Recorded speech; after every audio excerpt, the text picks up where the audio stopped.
Hey everyone, in this video today I'm going to share with you a technique known as focal length blending. So you can start off with an image like this and get results like this. So this technique, who is it suitable for? If you use a wide angle lens, then this is going to apply to you, because what this allows us to do, this method of focal length blending, is to overcome something known as the pincushion effect. No doubt you've probably encountered this before. It's that distortion we get from wide angle lenses where whatever is closest to the center of the frame, the center of the lens, gets pushed further back and shrunken down, and that's due to the curvature of the glass, hence the term the pincushion effect. Whatever's in that centralized area seemingly gets shrunk down and pushed further away.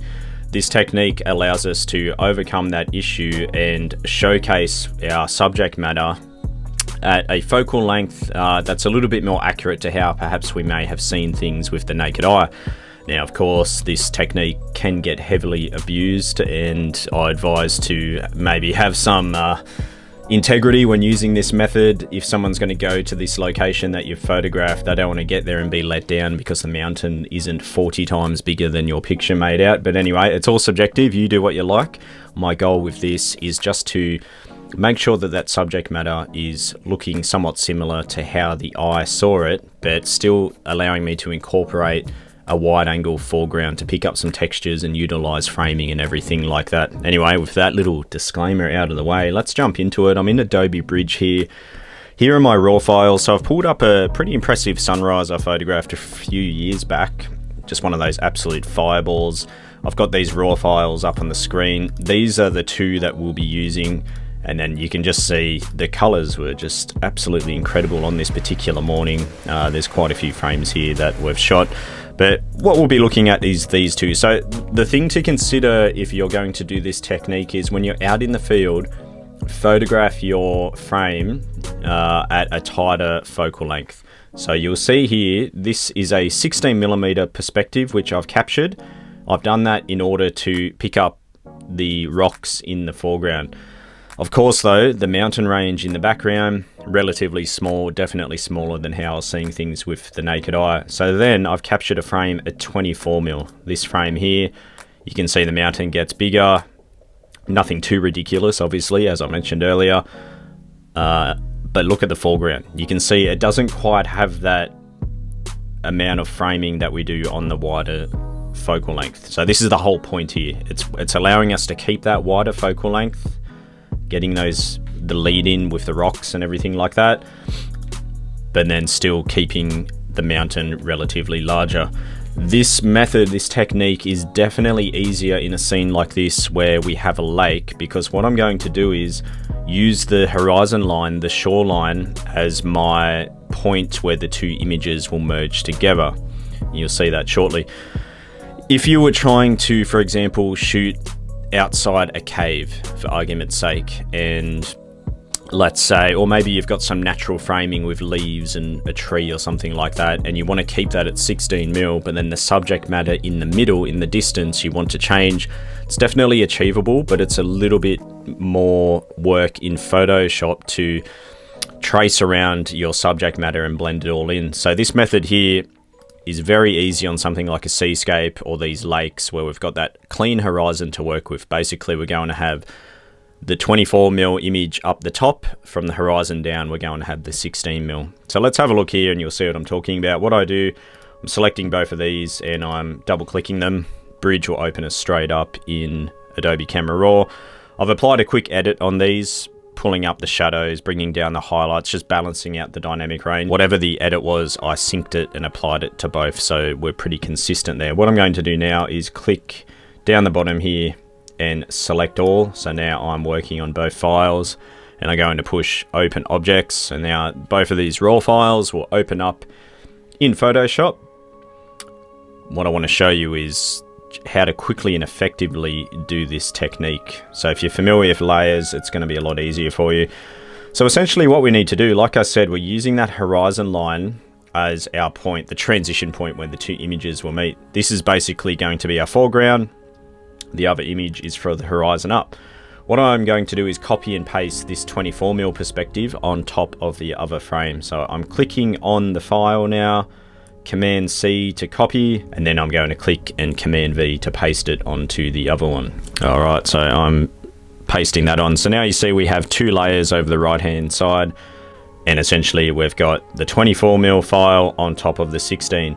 What I'm going to do is line the horizons up. So I'm looking on the horizon line over here, because we want to keep it accurate with where the lines are, so it makes the blend easier, obviously. So I drag that along about here. Now, the one challenge we're going to encounter in this is that where the sunlight is hitting the water in this image, if I click my top layer off and we look at the bottom one, the light is in a different portion in the wide angle image. So we're going to have a little bit of work to do with making sure that that all lines up correctly. But let's just move forward and you'll see what I'm talking about and how we can overcome that problem.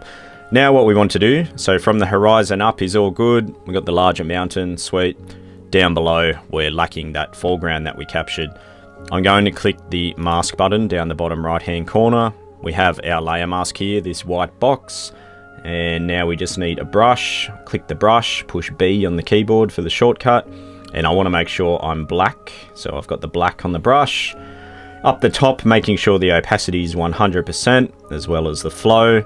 And now, I'm going to start down the bottom of the frame, because I know down there I can't make a mistake, because I want 100% of that 16mm frame to be visible. So as I run the brush along here, I'm now revealing the 16mm foreground. This is where that light could become an issue. You can see now as I'm hitting some of these rocks, and I'll run along here like so,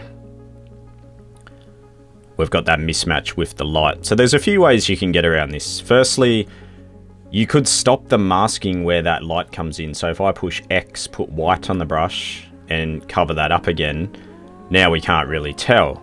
But I like those rocks there, and I like the light on them. So I'm going to put those back in, like so. And I'm going to make the brush a bit smaller as I get up towards what I'm calling the transition point, where the 2 frames are going to meet. So if I slipped, for example, and went up above, we're going to reveal that wider background, which we don't want. So Command Z to undo. I'm going to reduce the opacity now and just do a bit of a merge where we're gently merging the 2 files.